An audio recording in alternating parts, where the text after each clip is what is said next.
Perhaps the most definitive statement of Jesus' death at the hands of the Romans is recorded in the Gospel of John. One of the soldiers pierced Jesus' side with a spear, bringing a sudden flow of blood and water. John 19:34. Medical experts have concluded that this account from John, an eyewitness of the crucifixion, is evidence that as he suffocated on the cross, Jesus' heart had ruptured. There came a rich man from Arimathea named Joseph. Joseph took the body, wrapped it in a clean linen cloth, and placed it in his own new tomb that he had cut out of the rock. Matthew 27:57-60. All four Gospels tell us that Jesus was buried in the tomb of Joseph of Arimathea.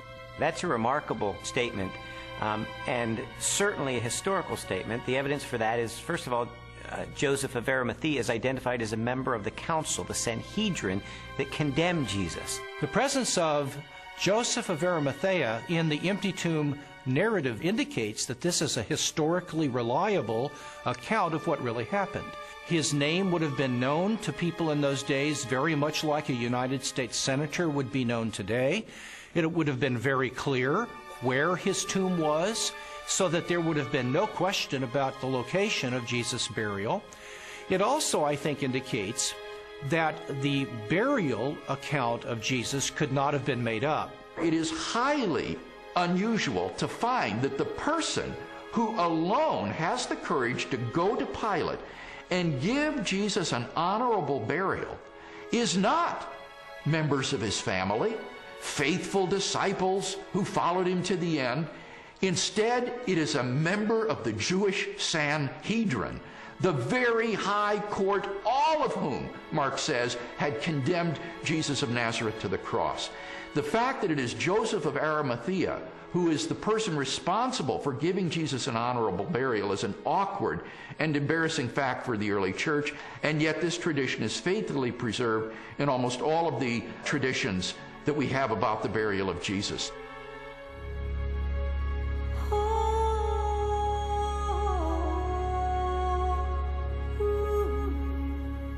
If Jesus really was killed by the Romans, if his body really was buried in the tomb of Joseph of Arimathea, then the next focus of my investigation became obvious. On the first Sunday after the crucifixion, was the tomb of Jesus Christ really empty? On the first day of the week, very early in the morning, the women took the spices they had prepared and went to the tomb. Luke 24:1. The empty tomb story also has a very embarrassing feature of it that is preserved in the memory of the early church, namely the discovery of the empty tomb by women. Now, in order to appreciate this, you have to understand something of the status of women in Palestinian Jewish society. In that society, which was a patriarchal society, women were frankly second-class citizens. If you were going to invent an account about an empty tomb, then why on earth would you invent witnesses, primary witnesses, whom no one would believe? In fact, they would scoff at that later on. Supposing you were inventing the story of the resurrection of Jesus. Many people have said, oh, this was all just dreamed up later on.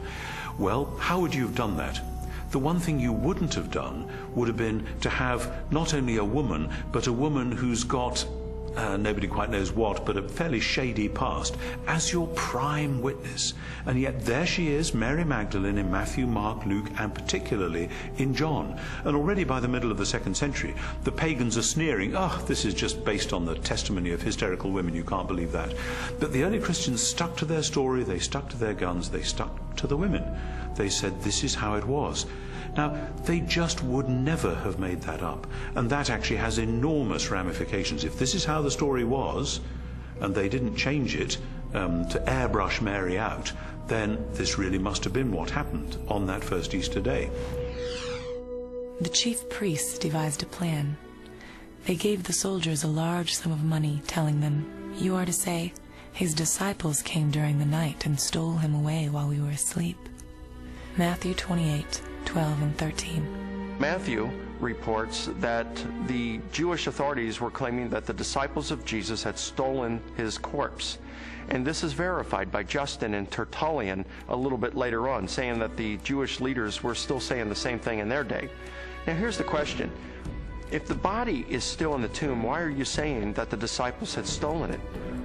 Well, if you think about that, the claim that the body was stolen confirms that Jesus' enemies acknowledged that the tomb was empty. If you've got a stolen body, you must have an empty tomb. If the tomb was not empty, Jesus' opponents would surely have gone and got the body and shown it as soon as the disciples began proclaiming the resurrection. I found the evidence for the empty tomb very convincing, but you know what? That didn't tell me what happened to Jesus. Is it true that hundreds of people really saw him alive after the crucifixion? My research took me to a letter that the Apostle Paul wrote to the church at Corinth, and it contains the earliest passage of all about what happened to the resurrected Jesus. He was raised on the third day. He appeared to Peter and then to the 12. After that, he appeared to more than 500 of the brothers at the same time. Then he appeared to James, then to all of the apostles. And last of all, he appeared to me. 1 Corinthians 15, 4-8.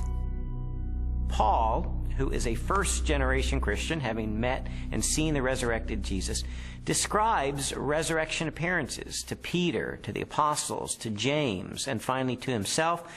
And he also mentions 500 people who saw Jesus alive. So we have eyewitness first-hand account of someone who himself saw Jesus alive and knows of 500 people or so who saw Jesus alive. That's extraordinarily strong evidence. These people, Paul tells us, were still alive at the time that he was telling the Corinthians about it. And his implication is we have hundreds of people who actually saw Jesus risen from the dead. If you don't believe me, you can ask them about it because they're still alive. In 1 Corinthians 15, Paul tells the Corinthian church that he passed on what he received. He uses the language, actually, of a formal transfer of tradition. What he received, and then he describes the resurrection of Jesus Christ and the resurrection appearances. This confirms for us that the accounts of the resurrection were creedal tradition that were passed on to Paul. So if 1 Corinthians was written in the early to mid-50s of the first century, these traditions were much earlier than that, going back to the period of Paul's conversion in the 30s. So that pushes the accounts of the resurrection to a very, very early date. Paul seems to think that the best argument for this text is that he received it from trustworthy persons. I gave you what I was given. The answer's right. I went to the right people. And critics believe that Paul got this material. Generally, they say he received it in Jerusalem about 35 A.D. First of all, he's early. He's writing within 20 to 35 years of the purported event itself, because he's quoting from a creed, an oral formula, tradition that predates the writing of the New Testament, for which most scholars date to between 3 to 5 years of the crucifixion itself. 1 Corinthians 15, 3-7 provides evidence that belief in the resurrection was already present among Jews within 2 to 3 years after Jesus was killed. That means that the resurrection stories aren't something that evolved over 30, 40, 50 years after the crucifixion of Jesus. So we have the empty tomb, we have the eyewitnesses, we have the early accounts.